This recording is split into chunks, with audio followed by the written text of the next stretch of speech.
জলপ্রপাতের মাঝখানে পাথরের পাশে দাঁড়িয়ে ছবি তুলছিল পরিবার, কিন্তু ভুলবশত মায়ের হাতের ধাক্কা লেগে স্রোতে ভেসে যায় এক শিশু।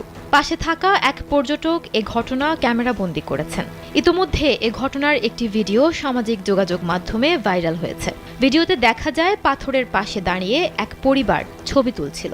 এক দম্পতি ও তাদের 2 সন্তান সেখানে দাঁড়িয়েছিলেন। শিশুটির মা তার ছোট ছেলেকে সরাতে গিয়ে পাশে দাঁড়িয়ে থাকা মেয়েকে অসাবধানে ধাক্কা মেরে বসেন। টাল সামলাতে না পেরে পানিতে পড়ে যায় শিশু।